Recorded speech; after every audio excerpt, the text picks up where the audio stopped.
왕으로 사울을 세우셨는데 그가 하나님 앞에 온전한 순종함을 행하지 못함으로 하나님이 왕을 세우신 것을 후회하시고 사울에게서 은총을 빼앗아서 다윗에게 넘기십니다. 다윗은 어디를 가든지 여호와께서 이기게 하시며 온 이스라엘 백성들을 다스리는데 백성들에게 정의와 공의를 행하라고 말합니다.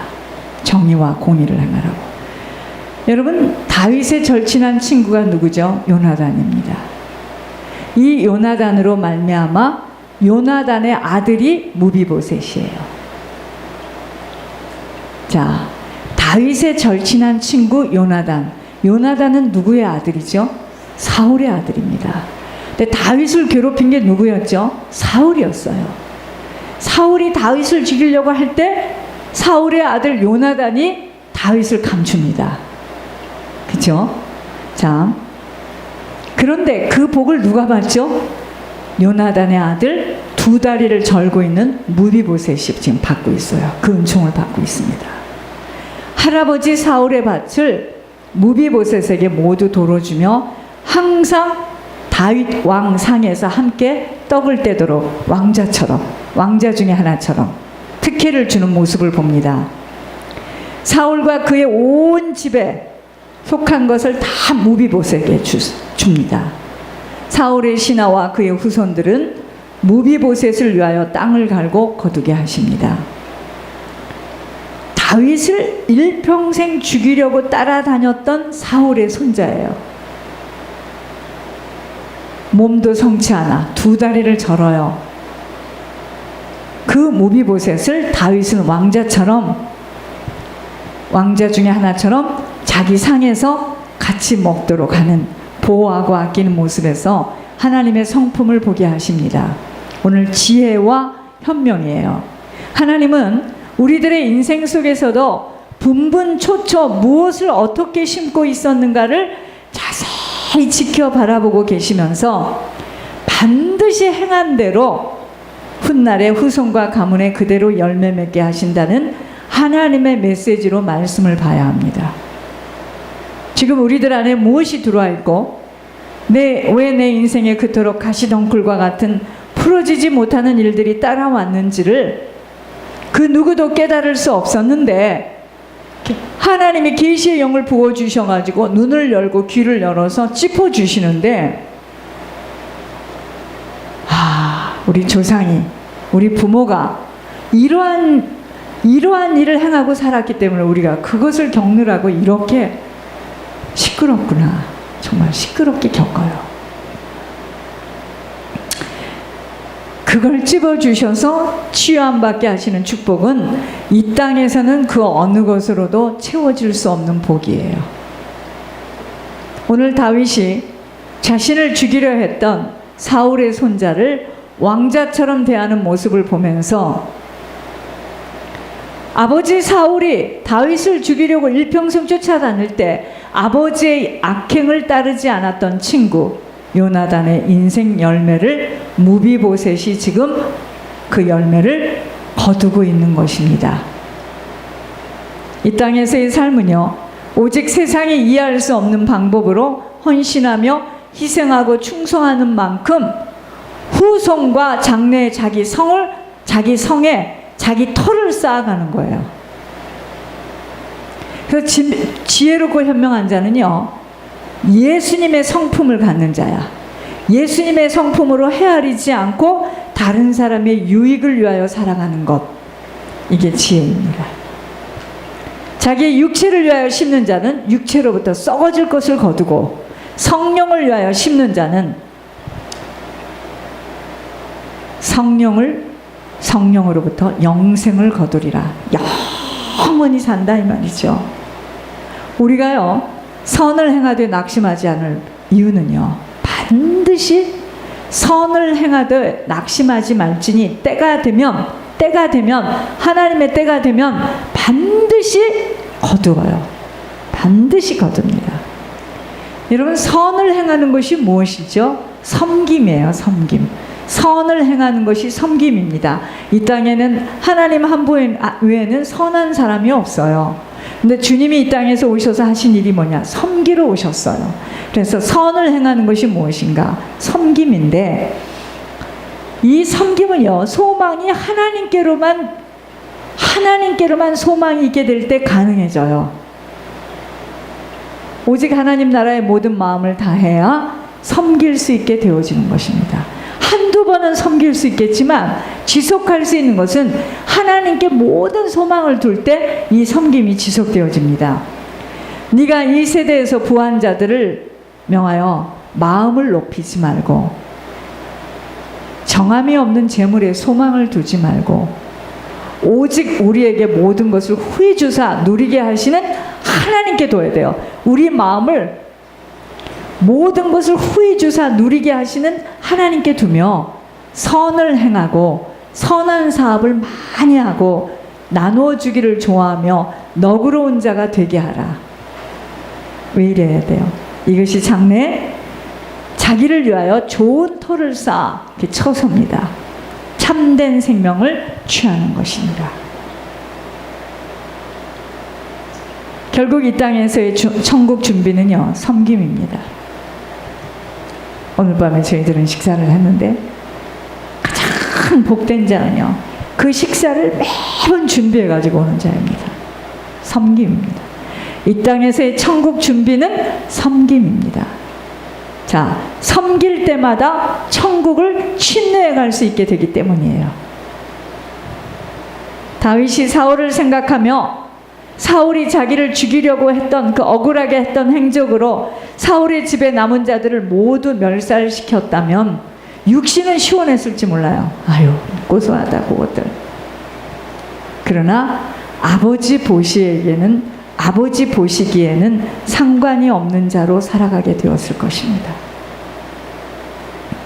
그러나 그의 인생에는 하나님의 성품으로 사울의 집에 남아있는 자에게 은혜를 베풀기를 원했습니다. 자, 이게 사람의 성품으로 됩니까? 그래서 우리들이요, 우리 후손들한테 기도해야 될 제목은 딱 한 가지입니다. 하나님의 성품으로 바뀌어야 돼요. 사울의 종 시바가 요나단의 아들 무비보셋을 데리고 오는 것입니다. 사울의 아들 요나단이 아버지 사울이 다윗을 죽이려고 막 추격을 할 때 요나단이 아버지와 힘을 합해서 악행을 저질렀다면 두 다리를 저는 무비보셋이 오늘 그 축복을 받을 수가 없어요.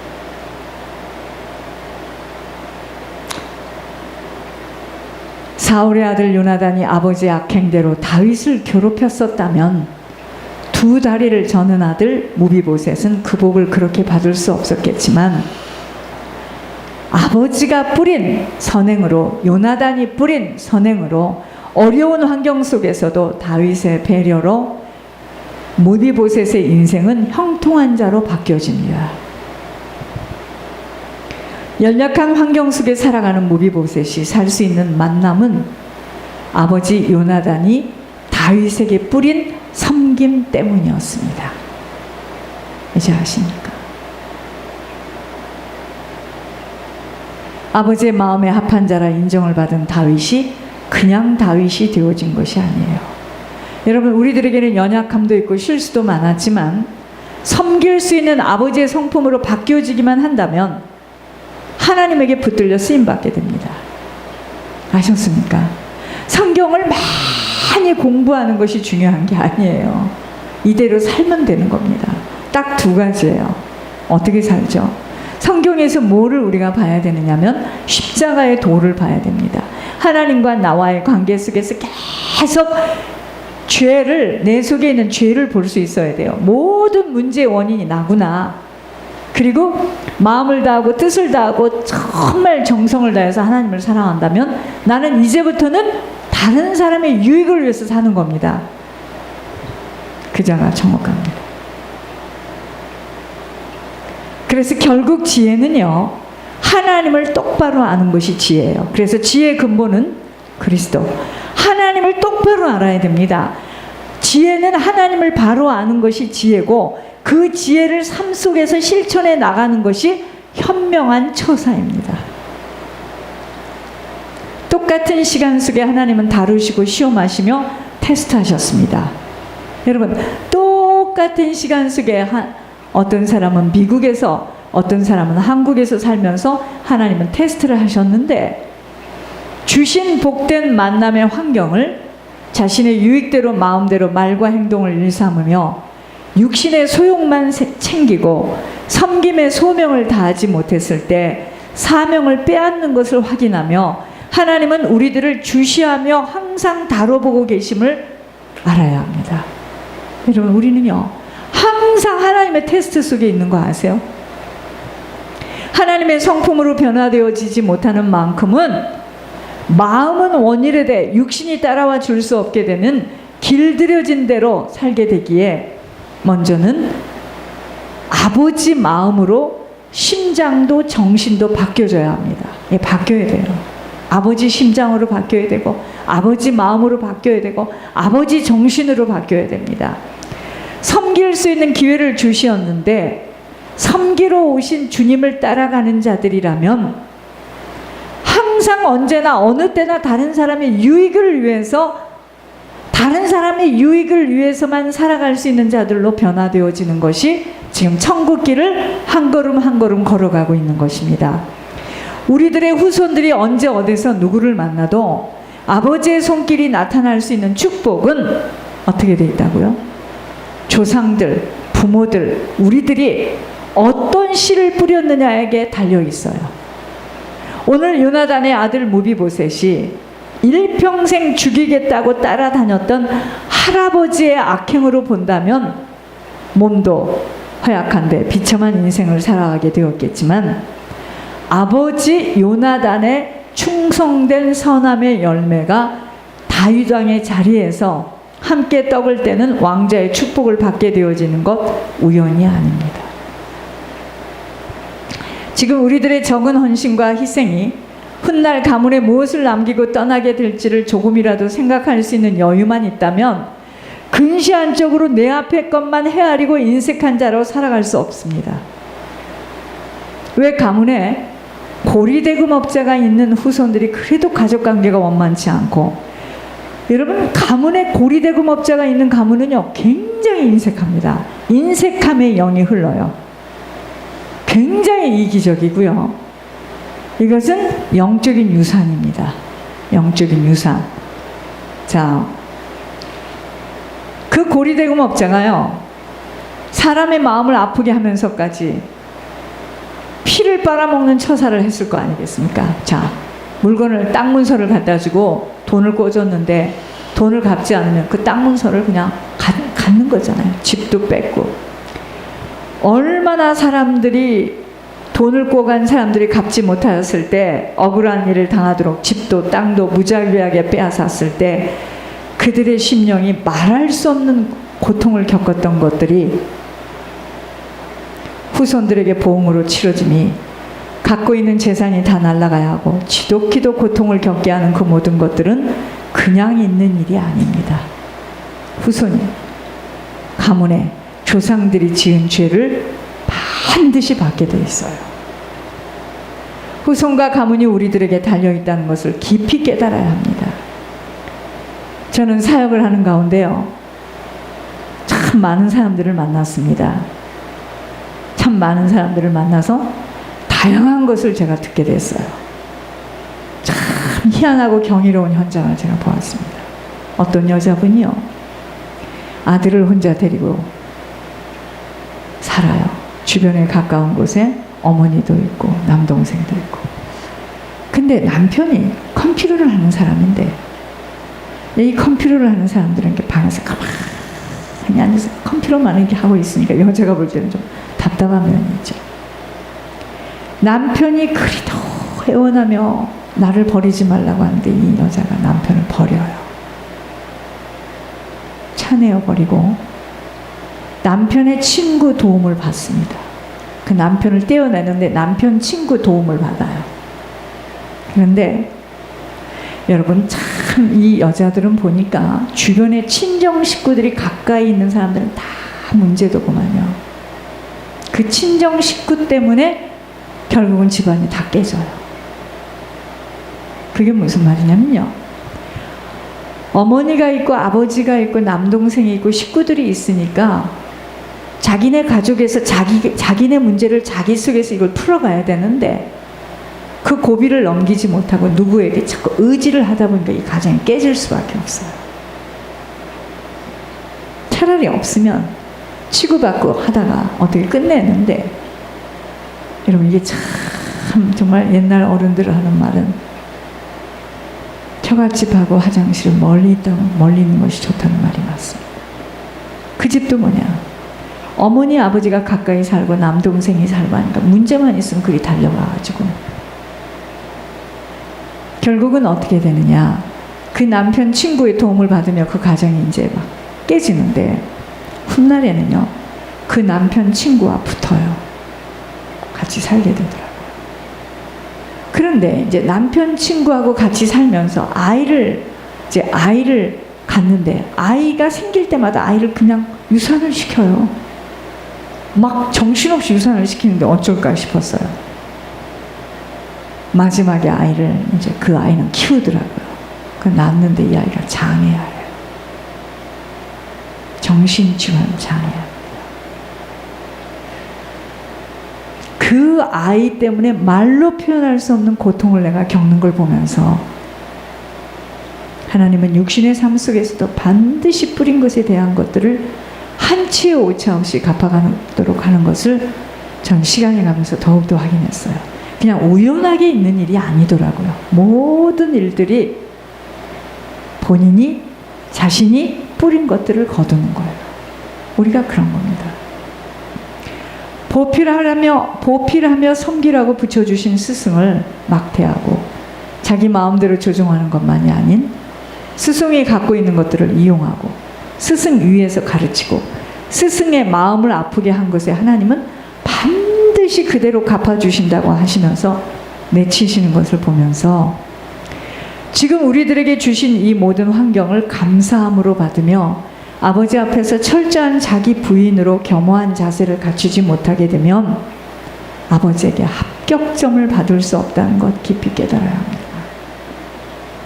아버지 눈밖에 나게 되면 인생은요 재앙 속으로 빠져들 수밖에 없어요. 하늘의 지혜를 가져야 됩니다. 하늘의 지혜는요 오직 하나님 나라가 목표예요. 그래서 하나님이 인정하시는 자로 서야 하는 것에 집중하며 투자되어져야 하는 것입니다. 여러분, 봉화는요 감춰져 있어요. 누구나 찾을 수 있는 것이 아니에요. 보물이기 때문에 감춰져 있습니다. 세상 사람들의 눈에 확 띄어지는 것은요 이미 보아라고 하기 어려움은 드러나 버린 것으로 영화를 본인이 다 받아버리게 되기 때문에요. 이미 드러난 것들은 보아가 아닙니다. 이제 아셨어요? 때로는 쓰레기 옆에 허술한 곳에 있을 수도 있고 누구도 보기 어려운 곳에 숨겨두었기에 하나님은요 사람을 외모로 보지 않아요. 중심으로 그 사람을 평가할 수밖에 없게 된다 하셨습니다. 그렇지만 사람은요 내면을 볼 수 있는 영안이 열려져 있지 않기 때문에 어찌할 수 없이 사람은 무엇이든 다 드러나 있는 것, 밖으로 드러나서 보여지는 것으로만 평가할 수밖에 없어요. 그래서 사기를 당한 한결같은 사람, 사기를 당한 사람들의 한결같은 이야기 좀 보세요. 빼앗긴 후에 어안이 벙벙하다고 합니다. 너무도 순진하고 진실해 보였는데 왜 그렇게 나에게 그런 행동을 해야 하는가 하고 사기를 당한 사람들이 울어요. 자, 누가 나빠요? 사기를 당한 사람보다 사기를 친 사람보다 사기를 당한 사람이 더 나쁜 거 아세요? 사기를 당할 수밖에 없는 자기의 그 필요성에 의해서, 필요 욕구적인 것에 의해서 딸려오듯이, 그렇죠? 예를 들어서 사기를 치는 사람이 딱 있는데요, 자기 욕심이 아니면 그 사기치는 사람을 따라가지 않습니다. 무슨 얘기인지 아시죠? 사기를 당한 사람이 더 나빠요. 사기를 당할 수밖에 없는 그 욕심 때문에 사기친 사람한테 걸려드는 거예요. 이제 아셨습니까?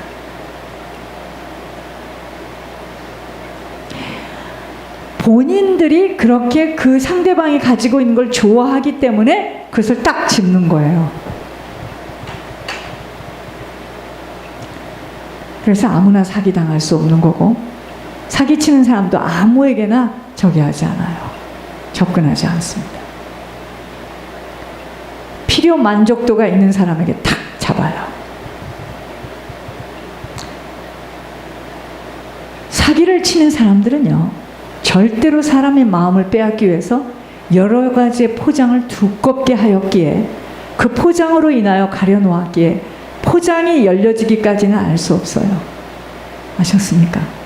그 포장이 열어지기까지는 절대로 사기를 알 수가 없습니다.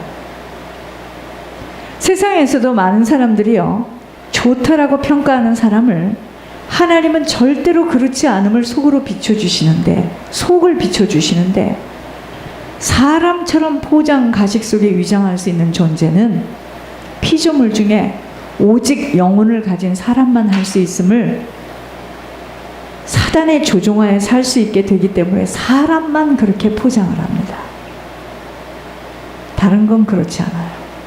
예수님이 마구간에서 목수의 아들로 보암직 흠모할 만한 것 하나도 없었는데, 그가 하나님의 아들로 이 땅에 내려왔음을 믿기란 정말 누구도 힘들어요. 아니, 동네에서 다 아는데, 그 아버지가 목수고 그 누나도 알고 그 형도 아는데 무슨 저 사람이 하나님이야, 있을 수도 없는 일, 이렇게 되는 겁니다.